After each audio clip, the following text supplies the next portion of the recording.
genitals femenins i és inclusiva per tothom, per a persones cis, per a persones trans que s'hagin fet vaginoplàstia o s'estiguin hormonant amb testosterona.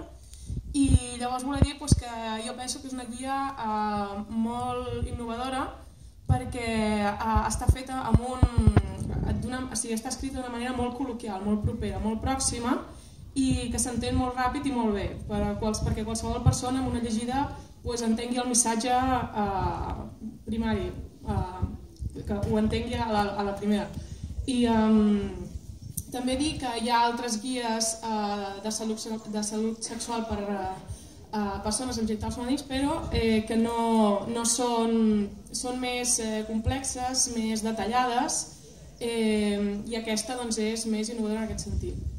I llavors, finalment, dir també que hi han incluïdes moltes pràctiques perquè hi ha varietat. Per qui sigui que li agradi més una cosa o una altra, doncs allà hi ha un abanico, un repertori molt gran de pràctiques perquè tothom pugui trobar-hi allà el que li agrada. I moltes gràcies.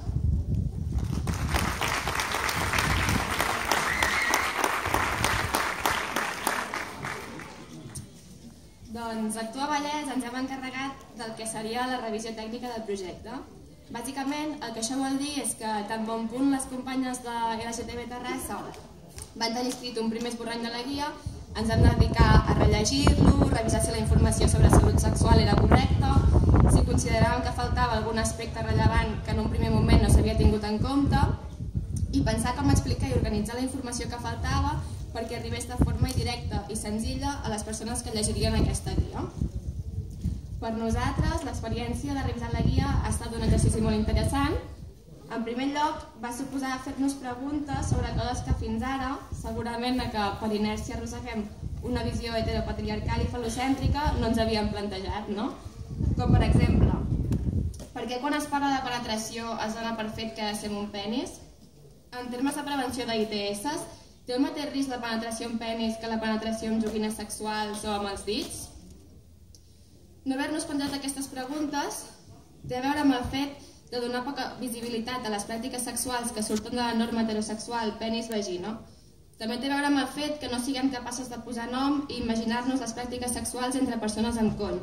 Té a veure amb la invisibilització de les persones amb cony, siguin cis o siguin trans, i amb gustos sexuals diversos. Altres preguntes que també ens hem plantejat són: quines precaucions ha de tenir una persona que s'ha fet una vaginoplàstia? Existeixen diferències entre algú que va néixer amb vulva i algú que s'ha fet una vaginoplàstia en termes de prevenció d'ITS?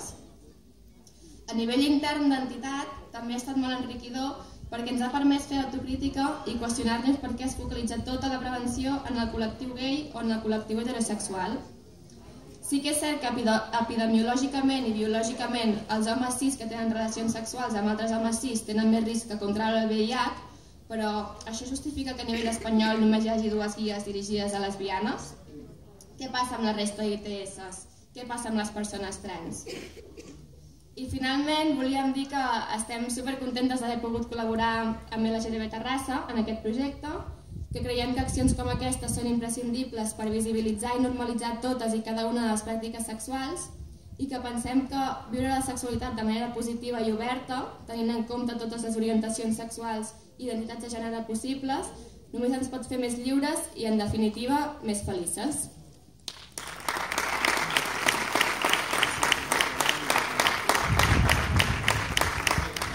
¿Qué digo? Di algo. Bueno, ¿Algo?